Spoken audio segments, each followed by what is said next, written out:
vinivartante niraharasya dehinaha rasavarjam rasopyasya param drishtva nivartate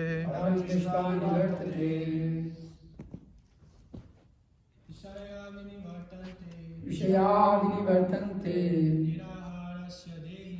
niraharasya dehinaha rasavarjam rasopyasya param drishtva nivartate Vishaya vinivartante rahasya dehinaha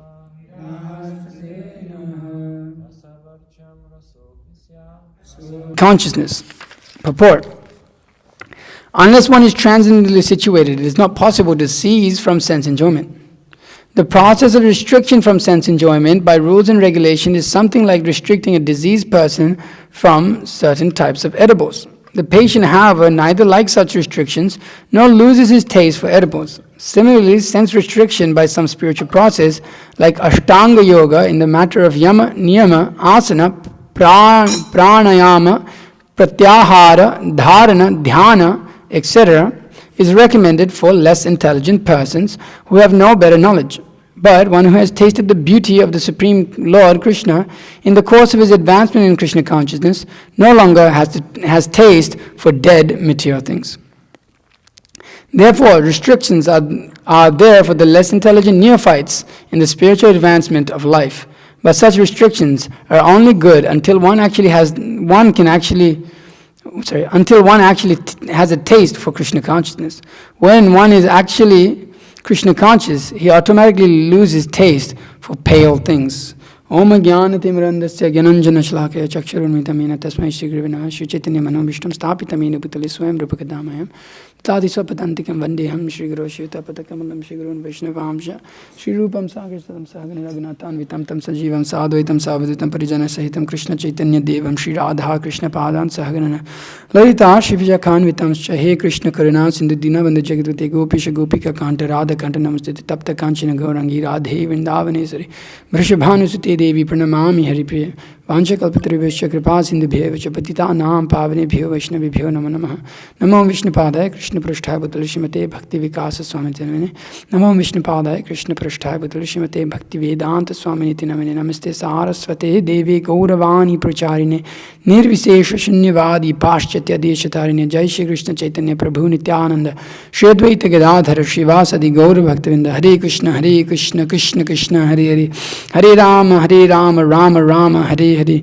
Jnananandamayam Devam Nirmashpatikakritim Adharam Sarva Vidyanam Hai Grivam Pasmai Guru Vaishnava Bhagavan Tinirasmarana Hoy Vigna Vinashan Anayasya Hai Nicha Vanchita Puranam.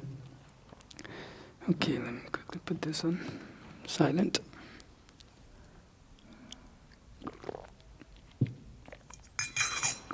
So, here we're speaking obviously from a famous verse in Bhagavad Gita that any devotee that's been around for some time knows. But the principles of this, of course, are very important and are present in our lives all the time. And Srila Prabhupada, specifically in this purport, he starts to discuss about those who are on the spiritual path. Now, the spiritual path seems like a very wide path nowadays, or many paths. There's so many things you could do in spiritual life. You hear so many ideas in spiritual life. Everywhere you go, every person you approach, even those who don't understand what is spirit, think they're spiritual. And they invent a process of spirituality to get some sort of sensation. And therefore they advise others. They somehow take the role to advise others how to get that sensation, how to get that experience of spiritual life, when they do not even have a simple basis of what is spiritual life. Therefore, Srila Prabhupada in this purport is speaking about less intelligent persons. They may take to these different processes of yama, niyama, asana, pranayama, pratyahara, dharana, dhyana, etc. This is the process of Ashtanga Yoga, by which one controls his life affairs and such and such. And it is a bona fide process. But we'll see in this age and time, most of the time, when we approach people and ask them about a spiritual process, they'll give us some bogus idea of just something. How did you think of this idea? They'll say, some may just say something like, you may approach them, they put their hand to your heart, and then, we've seen so many videos from Body, Mind, Spirit. There's like a person standing like this, and then the other person's, and then they're just standing there like that the whole time. And they call that energy work, that I am accessing your spirit, or I'm helping your spirit change by my energy. But the process that they do, you can see the people, they have no idea of any authority. They do not take upon any authority. And therefore the process that they come up with is nothing but another material thing. Just like anybody that doesn't go to school for science, let's say, or a doctor, or an engineer, or whatever it may be, or like even a tradesman. I guess tradesman, you can just hammer things together and learn how to do it. But someone like a doctor who doesn't go to school to learn, if he claims to be a doctor and says that I can perform surgery, but he's never done it before and only simply just looked at some books, then we cannot accept him as a doctor. We just cannot. It would be ludicrous to accept someone who claims to be a doctor but doesn't have the qualifications to be a doctor, doesn't have the knowledge to be a doctor, doesn't understand what is what in the body. He can simply cut you open, that's all. No better than a thief. So, in material life, such is the situation. If someone was to tell us there was someone, and that they were giving us a process of even on YouTube, you have all of these fake gurus telling you, I'll help you make, $1 million. Does anybody believe that? Immediately, he can make $1 million in the next month. Who buys that? Anybody here ever fell into that trap? Yeah, Max. I was going to say you, but I didn't want to embarrass you. But it's foolish. It's stupid. Who is this guy? He has no authority. He's putting on a show. Any intelligent man can see that this is a show. This person is not real. Why would someone who knows how to make $1 million want to help you make $1 million in this world? Why would they want to help you make $1 million? If they could make $1 million immediately, they'll go and do, in a month they can make $1 million, they'll make 12 million by themselves in 12 months. Why are they going to help you? So just think about it a little bit, if you apply your intelligence a little bit. So the conditioned soul, he wants to cheat. And therefore there's so many cheaters that will cheat him. We want the shortcut. We always want the shortcut. That's the nature of even in school, they always want to cheat. If you get a chance, I cheated through my whole school, I'm not going to lie. In physics in the back, we were having big conversations. I'll let the teacher let it pass, but even through university, whatever. Anytime we get a chance to cheat, any shortcut we'll take it. Because we ultimately just want the result. So, even in material life, if one is a little bit intelligent, if he wants to accept a teacher for any process, he has to examine that teacher. He cannot just take upon any process and in any teacher. And any sincere student, even within material life, he has to consider that process is that it's going to be hard. And he has to take up on certain austerities, just like our doctor cannot drink the night before he goes and performs surgery. He just cannot. He shouldn't. He'll get arrested, he'll get put into jail. So he has to control his senses. Even the doctor, even the person who's performing some material activity. And these are all material designations and material gain of some material position. But when we start to discuss spiritual subject matters, Now we start to go beyond the conception of the body, the senses, the mind, the intelligence. It is of a complete different nature. It is not measurable by any instrument. You cannot, what Krishna says that, it is not immeasurable. Here we go. It is said that the soul is invisible, inconceivable, and immutable. Knowing this, you should not grieve for the body. Well, he's speaking this to Arjuna. But then how can we even start to approach, who do we even start to approach to understand that which is invisible, inconceivable, and immutable? How can we approach anyone and everyone and accept anyone's authority on the spiritual nature of things when the soul is so far beyond the conception of the mind and the intelligence? Here Prabhupada says, as described previously, the magnitude of the soul is so small for our material calculation that he cannot even be seen by the most powerful microscope. Therefore, he is invisible. As far as the soul's existence is concerned, no one can establish his existence experimentally beyond the proof of the Shruti or Vedic wisdom. We have to accept this truth because there is no other source of understanding the existence of the soul. Although it is a fact by perception, there are many things we have to accept solely on the ground of superior authority. No one can deny the existence of the father based on the authority of his mother. There is no source of understanding the identity of the father except the authority of the mother.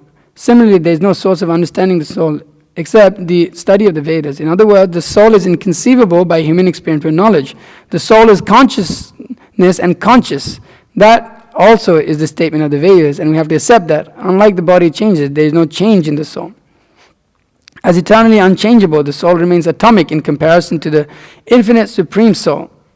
So, point being made, inconceivable and invisible, but it is seen by the symptoms, Srila Prabhupada says. But to understand it is very difficult. To understand what is spirit and what is matter, and who is the controller of both, this is defined as real knowledge. And in order to get that knowledge, one has to approach the proper process. One has to have the proper understanding. So the proper understanding of spiritual life is gained by proper authority. Just like if you want the understanding of how to become a doctor, you have to go to medical school. It's simple as that. You want to learn how to be a doctor. Yes, it's hard. You can take the easy way and go get a fake, ID card that says you're a doctor. But it doesn't qualify you. It doesn't give you the experience. It doesn't give you the proper qualification to go and work as a doctor. Similarly, if one wants to start to come to the platform of spiritual life, then he has to follow a Bonafide process, a process that gives proper knowledge of the soul, not on the basis of our own minds and our own intelligence, but on the basis of the Supreme Personality of Godhead, as it's being mentioned here in some of these, that the Vedas speak about this, and how the Vedas give a complete understanding of this, and how the reason one approaches the Vedas is because it is coming from that person that platform which is unconditioned. The knowledge that we get in this world is all conditioned. It's all conditioned. Any knowledge that you get from your own mind or your own experimental knowledge, it's all conditioned. It cannot approach the platform of the soul.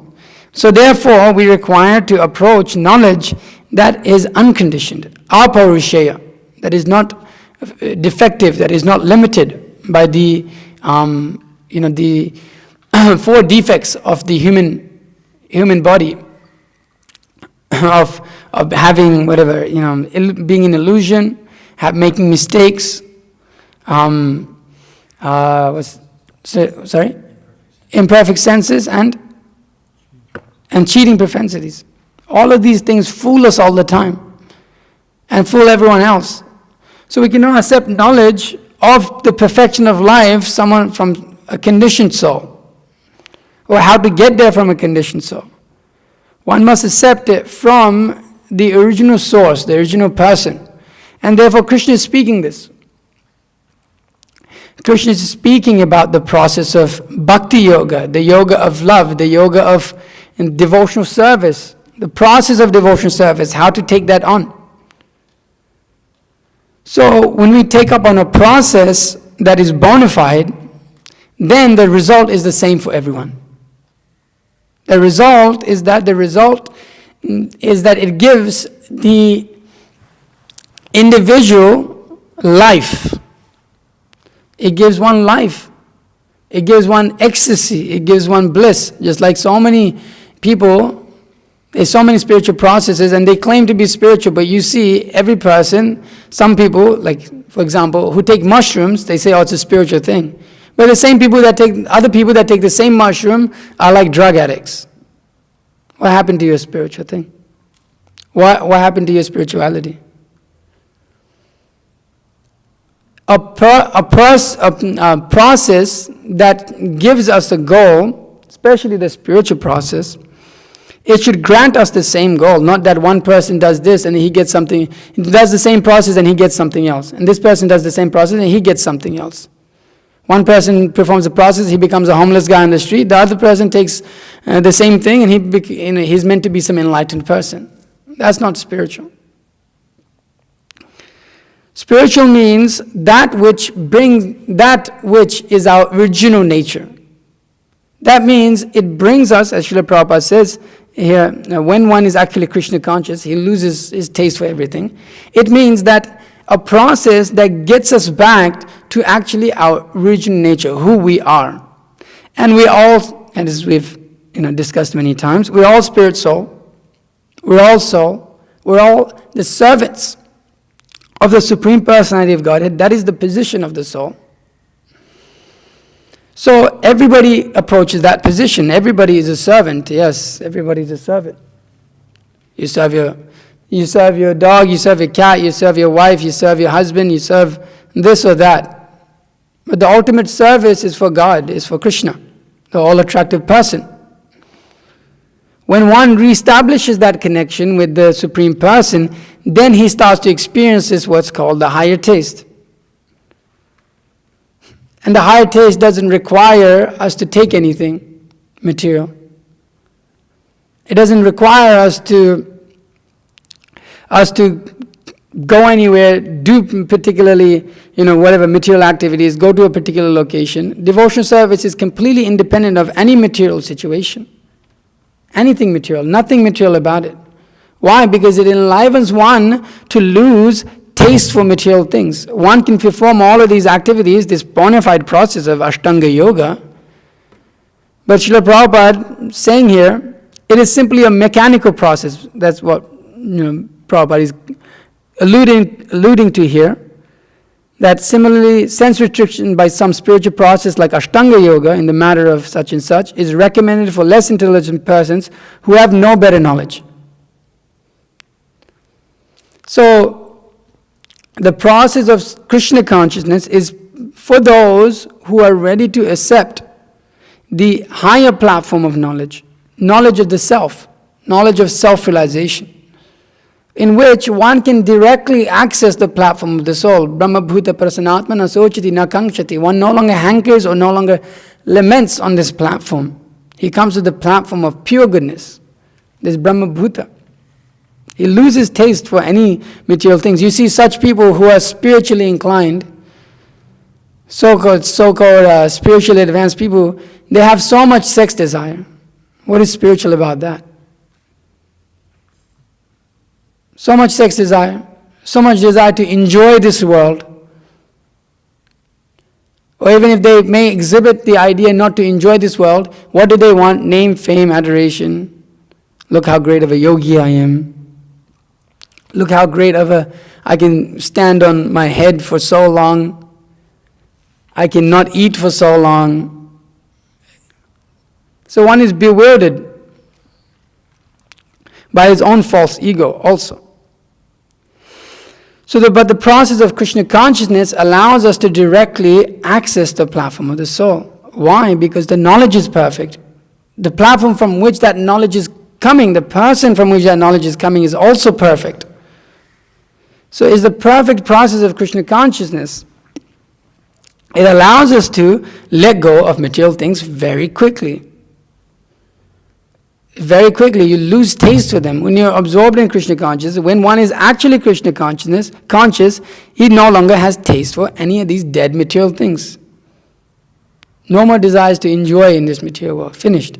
It becomes quite disgusting to try to enjoy in this material world. It becomes really disgusting. Just like when you see the pig enjoying in stool, it's quite disgusting to look at. Similarly, like our teachers, our acharyas, they present how when the thought of even sex comes into his mind, he spits at the thought. So one loses taste completely at any sort of material enjoyment. Why? Does that mean he becomes just like a rock who has no desires? He has nothing. He just feels nothing. He acts. He doesn't need to act. He has no feelings in his heart. He's basically no better than a dead person. No. There is life in the body. One experiences real life. One starts to experience real bliss. One starts to experience real ecstasy. Why? Because Srila Prabhupada says, one who sees the beauty of the Supreme Lord, one who has tasted the beauty of Supreme Lord Krishna in the course of his advancement in Krishna consciousness, no longer has taste for dead material things. No longer has taste for these things. He has tasted the beauty of Krishna. The Supreme Person is so beautiful, unimaginable. Cannot think, as some of us were hearing from Parameshwar Prabhu, how beautiful the Supreme Personality of God is. We have never, it's just like unimaginable, the beauty that Krishna has. And that's what the soul is looking for ultimately. It's looking for that beauty. It's looking for that loving relationship with the person. That's what we all want. When we get in tune with that, by following the process of Krishna consciousness, primarily being hearing and chanting, Shravanam Kirtanam, Shravan, by hearing the Mahamantra, by chanting the Mahamantra, by chanting Hare Krishna, Krishna Krishna, Hare Hare, Hare Rama, Rama Rama, Hare Hare. A process that is bona fide, coming in the line of great acharyas who are free of all material desire, who are free of name, fame, adoration, any of these things, whose simply only desire is to serve Krishna. They are giving this bona fide process of Krishna consciousness and they're handing it down. But one has to be sincere to take it. If one wants to experience, like I was saying, if one wants to become a great doctor or a great successor or great success in this material world, you have to work very hard. You want to succeed at spiritual life, you have to work very hard. There's no way around it. You want something easy, you'll simply get cheated. You want something easy, go for it, take it. Where is it going to lead you? Bhagavatam says, blind leading the blind, basically. Where did they end up? In a dark, deep well. So when one has a desire to make advancement in spiritual life, then he has to seek out proper guidance. He has to seek out proper knowledge and the source of that knowledge. It cannot just be, I want to do what I want to do. We cannot just do what we want to do.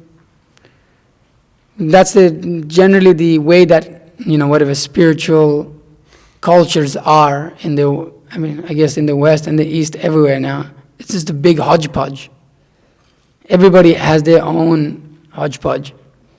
And there's when you preach, you start to realize how much hodgepodge there is and how, at one point it gets so crazy, how the hell am I meant to even explain anything to this person? So there's so many different ideas nowadays, especially with this internet, and people have just lost their minds practically nowadays. But the process of Krishna consciousness is real when we come in touch with it, if we are sincere, if we are actually looking for the real thing, then we can, when we use our intelligence, then we can see, oh, this process is so amazing. Oh, this process is bona fide. Oh, this process is logical, is rational. It is being given perfectly. It has no material motive at all. It has no material motive. Nothing, no material motives at all. Why? Because it is completely spiritual. It's sustained on that platform. Because one does not hanker after that when one takes up Krishna consciousness. Seriously. One actually starts to experience great ecstasy of devotional service. He starts to experience great bliss and pleasure. Therefore, we're able to become live a life of monkhood, monk, brahmacharinis. We're able to do that. Otherwise, like you think about it, you had no hope doing it yourself. Imagine trying to live a material life without having sex, without drinking, without smoking, without doing all of these things. And not having the process of Krishna consciousness. It would be pretty miserable. Because the whole basis of enjoyment of the material world is some sort of intoxication, some sort of sense pleasure. But the pleasure of Krishna consciousness is completely beyond that. It's not at all dependent even a tiny bit on any of that. So it's so amazing. It's so amazing that we do not have to depend on anything. We simply depend on Krishna. Chanting the holy name of the Lord, everything is completely contained within that. So when we do such a thing, when we take up the process of Krishna consciousness, the Bonafide process, we have to restrict, the sex desire, we have to restrict the desire for intoxication, all of these things, we have to cut it. But at one point, you stop thinking about it. It doesn't even become a thing. In the beginning, it's like, oh my God, oh my God, oh my God, oh my God. But when you tolerate that, as Krishna says in the Bhagavad Gita, you tolerate it, you just tolerate it. Is there a way around it? Krishna says that just tolerate it. All these urges, just tolerate it, that's all. And they go away. As Prabhupada, if there's an itch, you just tolerate it, will go away. But if you scratch, blood comes out. So we tolerate the difficulties that come along with that. The difficulties that are there. So if we simply control the senses, as the Nectar of Instruction, Upadeshamrita, if we can simply control our senses, the tongue, belly, genitals, the urges of, of anger, of the mind, then we can become Goswamis, we can become self-realized. And on that platform, you can experience unlimited happiness. As Parameshwar Prabhu is saying, you just can't handle it. Your body cannot handle the level of bliss one derives in Krishna consciousness. If you were to get the whole thing, you would probably just pass away, he was saying. I would probably just die, he was saying. If I got the full nectar, I don't think I could handle it. Therefore, I have to stop myself. Or I'm only allowed to take a little bit. He said, I don't know, I can't imagine what pure love of Godhead tastes like. So when we're serious and consistent, when we're endeavoring with determination on the platform of Krishna consciousness, following a bona fide process, you can get everything you ever wanted. Everything you ever wanted. What do you want in your life? What do you want? What do you want ultimately? What do we want? Happiness. We want to be happy. We want to be happy. You want to be happy, then this is the process.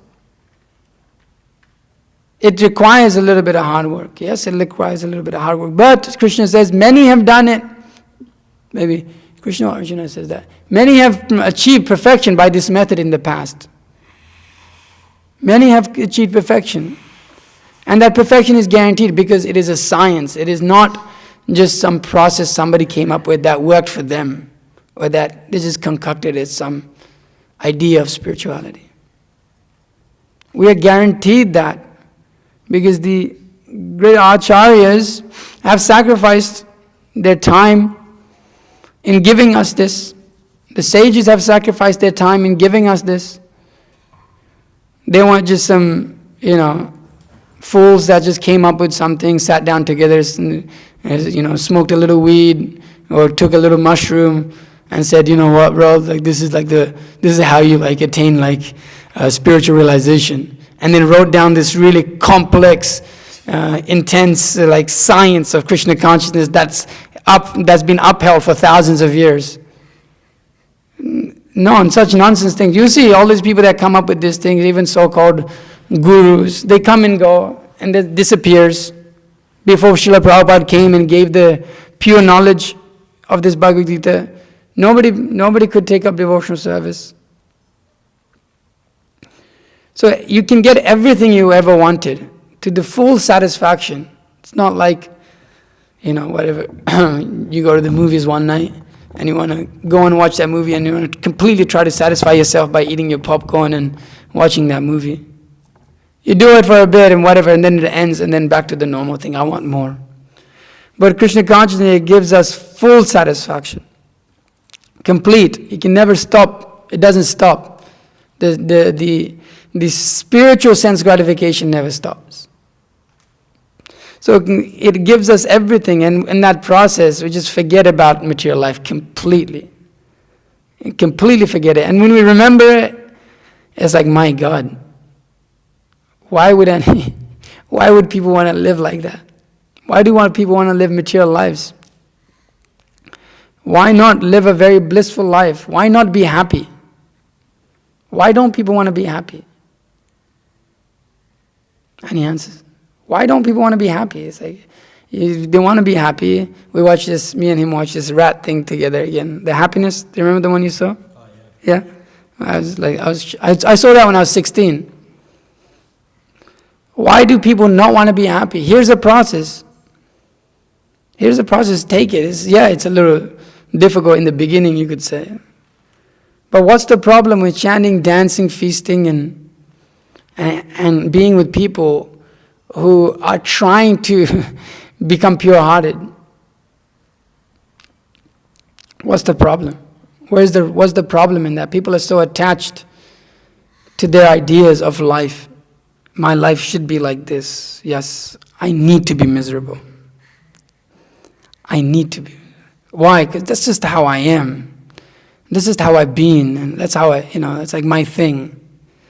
It's like that story that's there of the people across the river who carry the rocks on their back. And then across the river, from the people who on this side of the river, they don't carry rocks. And they're having a good time, they're dancing and having a freaking blast. And then the other side looks across and says, they look across the side, why don't you just come over the river? It's like, well, we'll drown. Well, if you let go of the rock, there's no problem. You can swim across pretty easily. But no, like this rock, my family passed it down to me. What will my dad say about my rock? What will my mom say? What will, everybody will speak so much about my rock, how I let go of my rock. I've been carrying this for so many years. But if he simply puts it down and just walks across the river, he can have a good time. He can have a blast. It's so much more fun than the false prestige that one gets from pleasing others. When one pleases Krishna, the Supreme Personality of Godhead, he starts to taste the beauty of the Supreme Personality of Godhead. That's what it means to please Krishna. You start to taste the beauty of Krishna. And that's so enlivening. There's no experience like it. So Krishna consciousness means this. It means to let go of our different material attachments. And although it seems like, oh my God, that may be very hard to do, for those who have done it, we can practically say, well, at least the gross material attachments that we have, that we've let go of, we can practically say the life of Krishna consciousness is, every step is a dance and every word is a song. It's a spiritual world.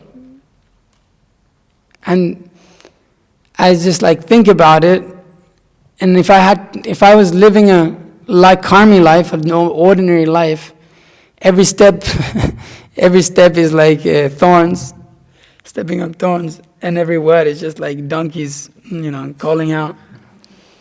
It's not very nice to hear. Because what do you go? You go to work, your boss is on your case. You go home, your wife's on your case, and your children are on your case, whatever. Your mom's on your case, your dad's on your case. At the temple, your temple commander's on your case, your bhakti leader's on your case, your temple president's on your case. But when one makes spiritual advancement in that atmosphere, in material life, it just, older you get, it just becomes more stale. And you see old people, it's really amazing how we can see things, paschyanapina paschyati, we can see but not see. We can see everybody around us, whatever they did, they're not happy. They made so much money, they have so much wealth, so much prestige, so much this. They live lives of quiet desperation. Henry, what is his name? This is the guy this way. Henry David Thoreau. Amazing person. He read the Bhagavad Gita, so he's an amazing person. He said that, and people in this world, they live lives of quiet desperation. But devotees live lives of loud bliss on Harinam outside, on the go, chanting, dancing. Get up in the morning, everything is loud. So it's ecstatic life. What an ecstatic life of Krishna consciousness it is. And so if one simply starts to make inquiry, nobody's asking anybody to accept this with blind faith. That is also less intelligent. That is stupid. Prabhupada said one should not become a blind follower. So we're openly asking people to, come and question the philosophy. Come and challenge the philosophy. Read the philosophy and challenge it. Because if you find something that is worth doing, your life, it will be very blissful. And if you don't find anything, just go on whatever.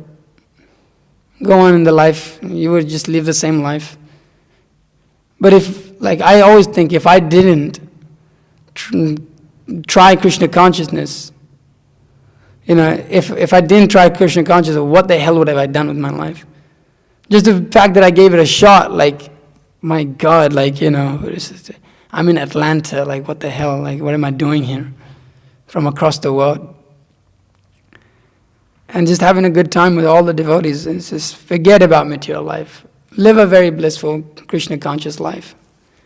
And in this way, our whole life is like that. That's amazing, isn't it? Our whole life is just dancing and chanting and feasting. And it goes on, and the feasts get better. Yesterday was Janardhan Krishna Prabhu cooked it up. The feasts get better.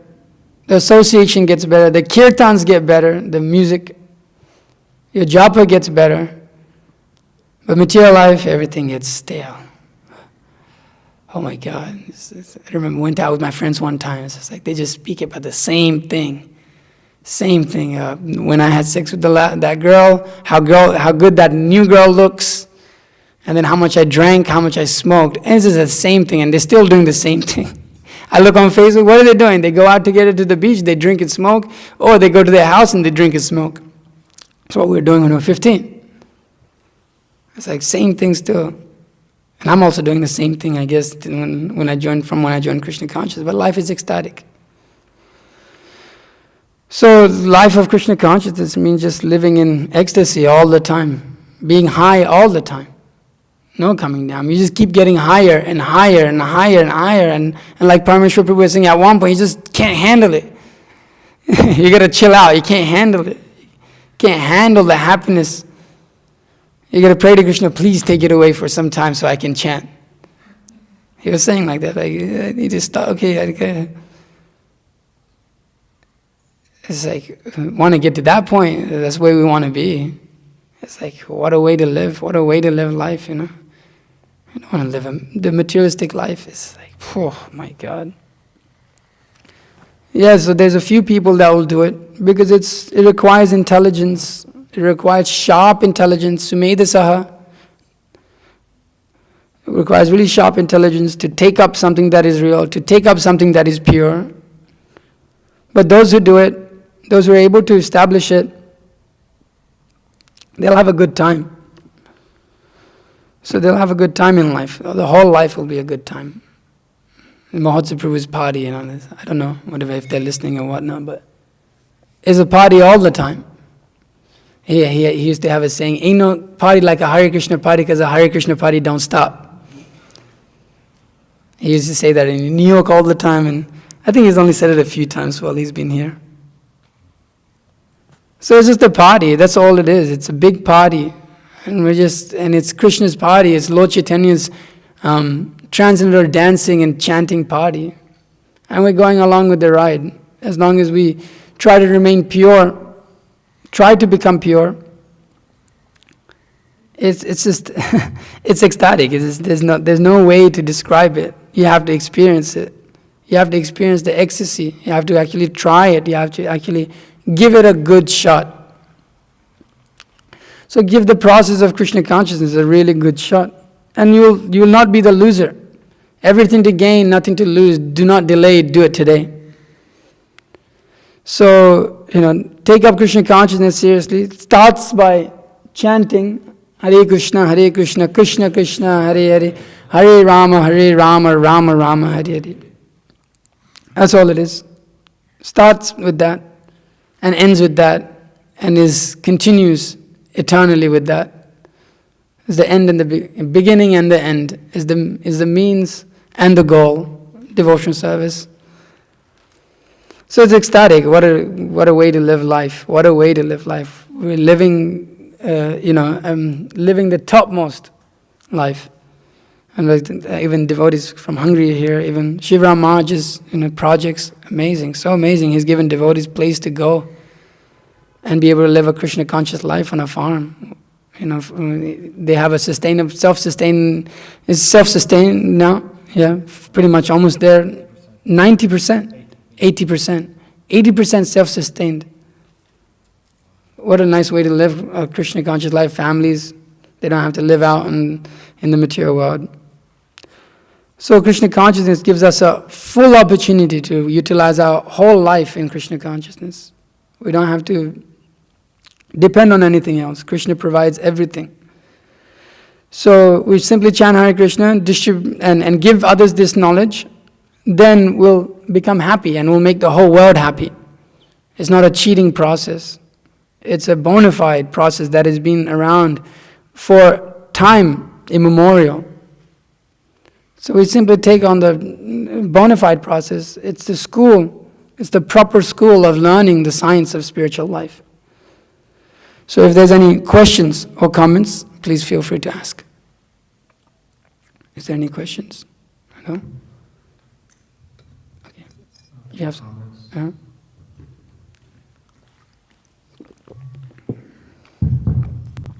Yeah, Prabhu, so you were talking about, how amazing it is to be here and be engaged in Krishna consciousness. I was reflecting on that. Sometimes, I just kind of have a moment of oh my God, I'm actually here doing this thing, it's kind of shocking. It's see, oh my God, I'm wearing this dhoti, I'm wearing saffron, I'm with devotees. It's so I never could have imagined my life would have come to this point, and it's really, it's pinch yourself, to realize where you are, how lucky you are. And another thing is that, when you're out in the material world like that, and you're, like you said, they're talking about how much we drank and smoked and this girl and that girl, you don't actually realize how miserable it is. Oh, yeah. And even that enjoyment, you don't realize how miserable it is. And until you get out of it and start taking up Krishna consciousness, and then you look back, it might even take some years, and then now I can look back and see all that intoxication, how it was actually just a lot of suffering, and I thought it was so amazing at the time, but you're completely just bound up by that. And another thing I was thinking of, just what you're saying, is that there's this guy, it's kind of mundane, but there's this guy, that Gary V online, he's a motivational speaker, entrepreneur guy, but I think Max definitely knows who Gary V is. You know? You don't know who Gary V is? Wow. Anyways, one of the things I heard him a long time ago say, probably 7 or 8 years ago, he's in your 20s, you should just try a bunch of different things and then find don't worry about like finding like what you're gonna do for life. Just try different things, and then like you're gonna you'll figure out something. Like, don't worry about getting it right on the first try. And so I kind of took that advice, and then I realized, just recently, like I started chanting a while ago, and I was just doing it casually. But then I was trying all these different jobs and careers and starting a business, this and that. But I realized the only thing that didn't become stale, didn't become like just miserable actually, in the end, was the chanting. Like it only, even from when I first started, it was always like something pure that was like, okay, like I can always come back to this, and I know that it's going to be, better. And then obviously coming here just got better and better and better. So, that kind of worked too. Just try. I mean, so it's like, again, like if you're, here and considering trying this, it's like there's no harm in it at all. Like when I came, I was like, I'll try for 1 month and see. There's no harm, there's no loss. You lose 1 month of your life if it doesn't work, and then if it does work, you have everything to gain. So, so that can. I mean, even like March says in that, I think, beginner's guide, even if like whatever, you can't accept Krishna as the Supreme Personality of Godhead, if you just take up the process, March says like that, you'll get so much just out of it. Just like joining the Brahmacharya ashram, obviously that's not our motivation, but just like how much did you learn so quickly, right? Yeah. How fast you learn everything. You learn how to cook, you learn how to clean, you learn how to play instruments, you learn how to speak to people. It's just like everything is like what I learned in those 15 years of school or whatever, however many years. It's just like nothing compared to what you learn in the Brahmacharya ashram or in the monastery within the first few weeks, first month. You just learn so much about yourself, so much about like philosophy. This is like your whole life. You like kind of start to learn why certain things were certain ways and how you could have changed that, how my life would have been better with this philosophy. And plus you get to be around people that are like super like humble and just like really intelligent and just driven, caring, just from like sweet, a loving. mundane point of view. They're just like the best people without like the part of them being devotees. Just if you just look at it completely mundane, they're like the most amazing people. So yeah, loving people, it's amazing. So yeah, I think you were saying something like remembering your material life. It's like, oh my God. Yeah. There's that joke that that Dave Chappelle, like when you're saying that they like how much we drank and smoked. Literally, like people like he's joking that white people just like, dude, we smoked like 4 blunts and like drank like 10 beers and like 2 shots. Like they count in their head like how much intoxication they took, and so that's they can their pride. Recount it the next day and like relive that. It's like so stupid. Yeah, I used to watch the point I was gonna say was I used to watch my friends because whatever, like when I was young, like I saw what Krishna consciousness was in some resemblance because I was young and I saw devotees. I don't know if that like stayed in my mind, but like I never like got high with my friends and drunk. I like to watch them because I knew this is like the real thing. I was like, these people are just like, actually they think they're having fun, but they're like crying and like, I'm like what they call one's crying, the other's angry, and they're angry at me. I didn't even do anything. It's like, why aren't we at a bus stop? I'm like, we're trying to go to a bus stop, and it's like 11 o'clock at night, and I'm like, somebody gets stabbed on the side of the street, and everyone started running. I was like, what is going on? I was like, damn, this is like crazy. Like, dude, it was insane. It was like, and people then the next day, it's like, dude, last night was so crazy, bro. Yeah, it wasn't crazy. It wasn't that. You just got drunk and you cried. That's all you did. It's like, bro, like, what's wrong with you? And this is get high, and it is pass out. And they're like, bro, go get a pizza and some fish and chips. What is that? What are you, fries? Yeah, fries. Go get some fries, bro. And then you go to the lake, by the lake, and you sit, and you just... And they're like, bro, yesterday was so good. No, it wasn't. I was there, bro. Like, nothing happened. We just sat there. I would be so fried out. I was just like, bro, just sit. Like, this is like the height. And, you put on some music, and everyone's like, yeah. And there's like a little bit, like, it's like nice weather, so like little bit of wind hits your face, like, yeah, this is the life, man. Like, what the hell is this? It's like, this is it? Or you go to the beach, and it's like, you just hang out, and they drink a little bit, and play a little bit with the ball, and it's like, this is it. This is like the height, like everybody's like 18, 19, and this is like the height of your life. It's like, this is it. Like, and I remember like thinking that. And then when I came across devotees and I sat with them and talk with them over prasadam. It's just about, I don't know what they were talking to me about. I had no idea. I would just sit there and listen till 2 a.m. in the morning. I had no clue what, like to this day, like what was I listening to? But I remember just being like super attracted. Like these people have something that I don't. And I know it's just like your mind's absorbed in it. Wow, this is so much better than my friends just talking about having sex and thinking about having sex with the next girl that's available, or the drinking tomorrow, or getting high tomorrow. It's just like they're miserable. I understood. It's like, oh, okay, they're pretty miserable. You see them. They're like I was saying, just crying and all of these crazy things are going on. And every party is not at all satisfying to anyone. Everyone's like, bro, that first one we went to was good, but we're trying to make it like that. And it's just like miserable, actually, like looking for that again and again, trying to find it, hope against hope. All my friends from college in this group chat, and I look at it sometimes, and like, you know, they basically like they're all working jobs and they're miserable. You know, oh, this sucks. My boss is horrible. My coworkers, this and that. They complain in there, and then every like 6 months, like, yeah, we got this trip going on. We're gonna go to Vegas, bro. And then they go and try to like relive their college days, you know, for one weekend, and then like, wow, this was so awesome, bro.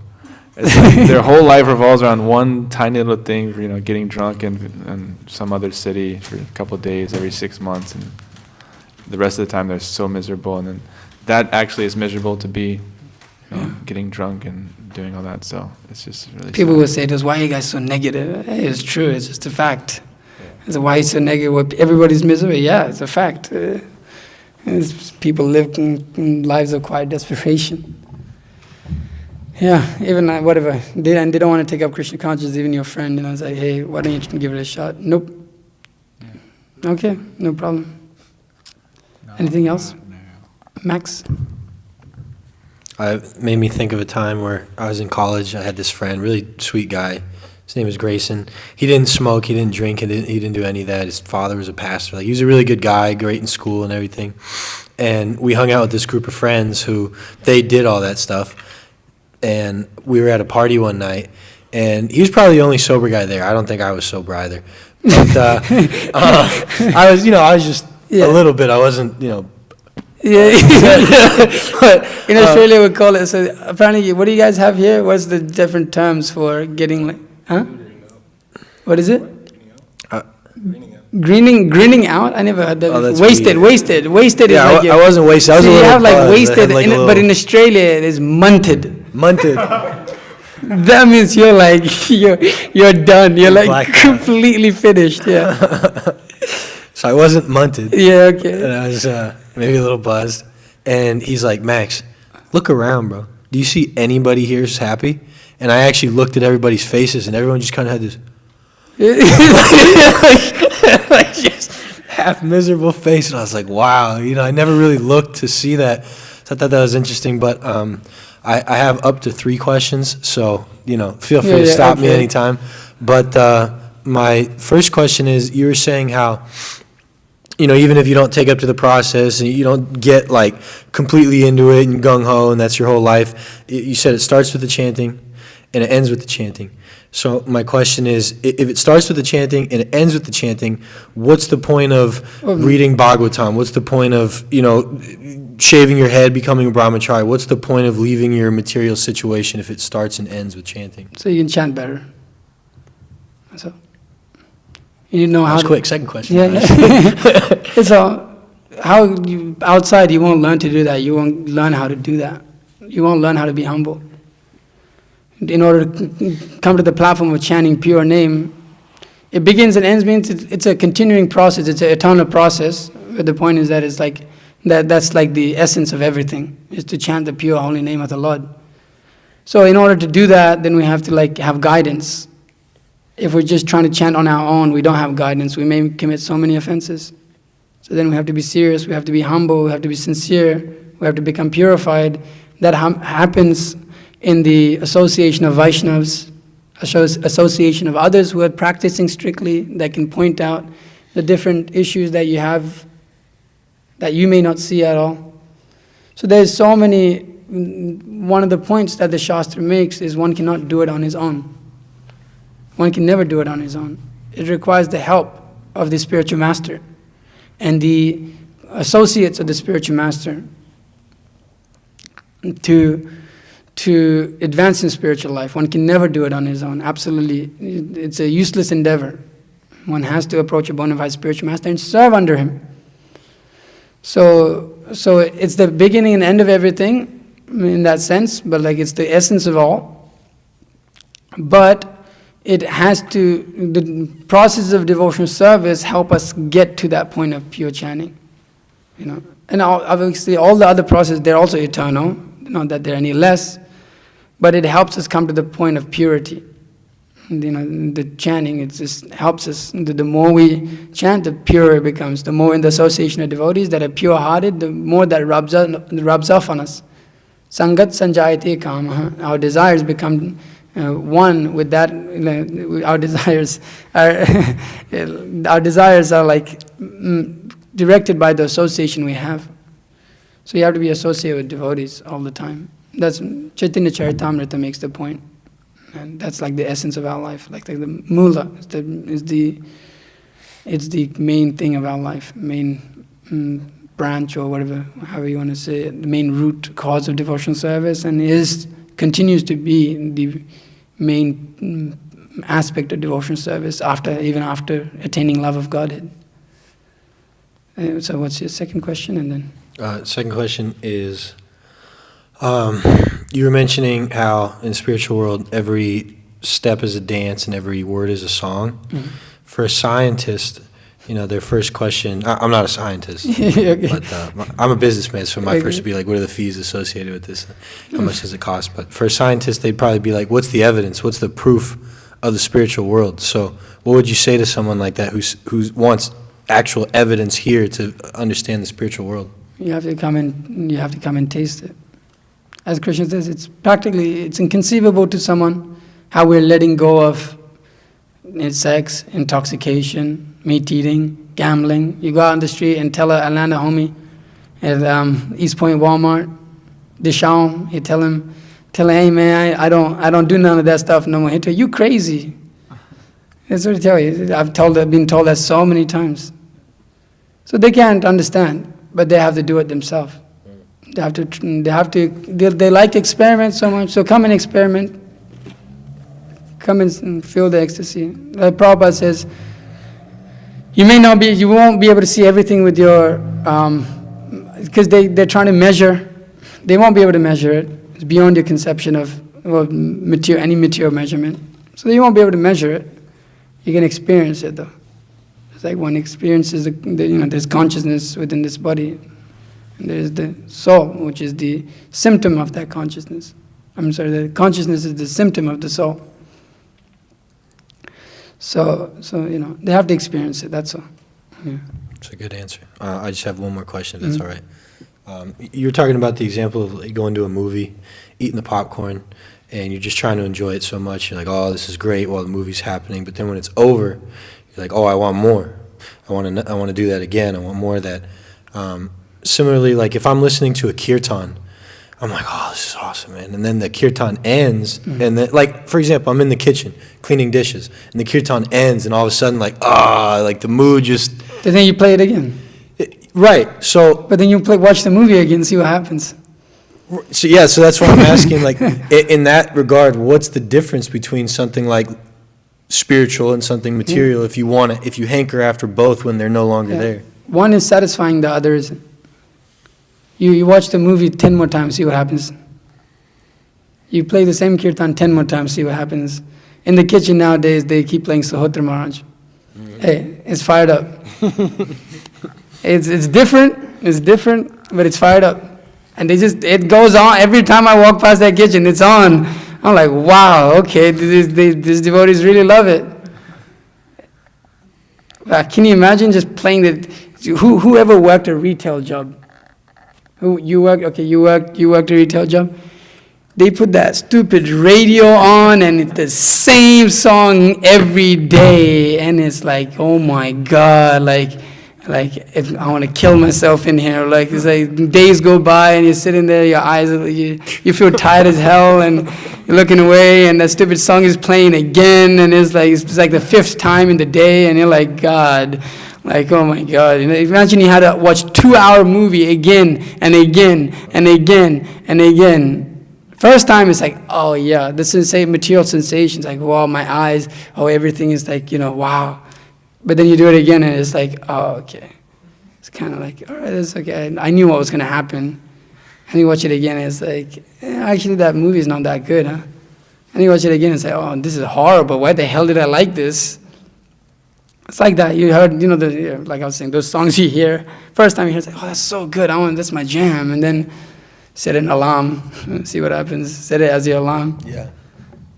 So it's like that. That's what the difference is. Like Prabhupada says, you can chant the Hare Krishna mantra again and again and again, and it always is tasteful. You chant Justin Bieber's song again and again, and it's not tasteful. So like that, So the mantra is spiritual. That means it's eternal. It's never ending. That's what devotees 50 years, 60 years chanting. So many rounds. And the taste grows. Want to chant more. I don't know if anybody saw this. I always say this. Mr. Beast, back in the day when he didn't have such a big presence like now, he did this stupid challenge where he chanted Justin Bieber's name 100,000 times. Oh my. You should have seen his face by the end of it. He looked like a dead man. But you say, Acarya has 100,000 names of Krishna.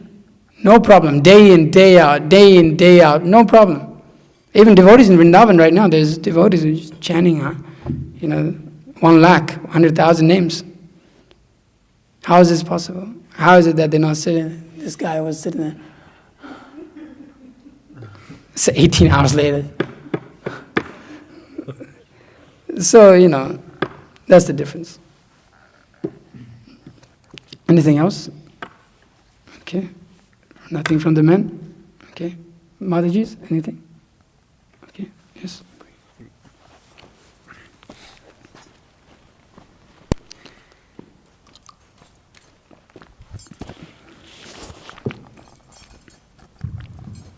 Just a small comment.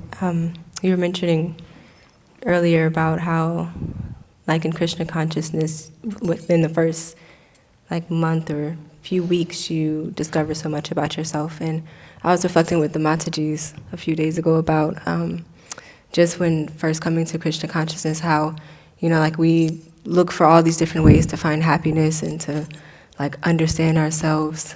But then when you come into the actual, shelter, Krishna consciousness is a shelter, then that extra layer of anxiety that we deal with in, dealing with the ebb and flow of things being there and then the happiness going away, or even these different modalities and ways that we try to find ourselves, you actually get that protection to be able to focus solely on understanding, okay, who am I and who is God? Mm-hmm. And so, at least for me, I found that chanting the holy names and taking up the process really gave that inspiration to be able to fully self-realize, not just with the body, but actually understanding what is the nature of who I really am.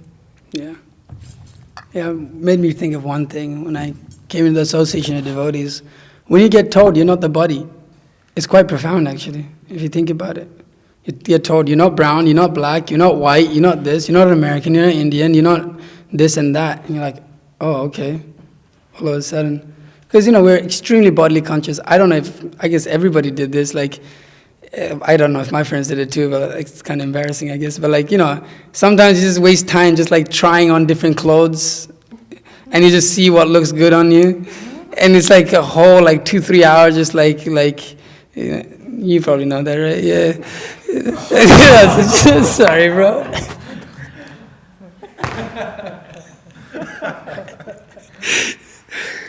But just that. But just being really bodily conscious, damn, sometimes there was this one day, I looked into the mirror, I was like, who the hell is that, bro? I was like, who's that? And then I realized that was me. I was like, oh my God. I was like, damn, that's ugly. It's God. It's oh my God. But like coming to Krishna consciousness is like, okay, all right, I don't have to identify with that. It's like so relieving. It's like, okay, wow, it's like I'm the soul. You know? Yeah, thank God. No, I was on a bus and I was like, those mirrors that are like curved. So I was just looking, I was like, who the hell is that? I was like, that's me. I was like, damn. I was like, oh God, I was like, and book distribution like changed that. It really takes you out of that, because I used to always think, oh, people are going to look at me and think about me in a certain way. And then one day I saw a very beautiful girl. She was also like selling something, and people were just ignoring the hell out of her. I was like, oh, damn. At that point, like something clicked in my head, like, oh, it doesn't matter. And then it just started, it's like kind of like clicked, like we're beyond, like somehow that Krishna made that click. I was in book distribution and I saw that. And that's when like, it's like, oh, we're beyond the body. Nobody gives a fig actually about what you look like and who you are, like externally. But if you can exhibit that realization that you're the soul, people care about that. People care about that a lot. Anything else? Okay, all right. Hare Krishna. Srila Prabhupada ki jai. Srimad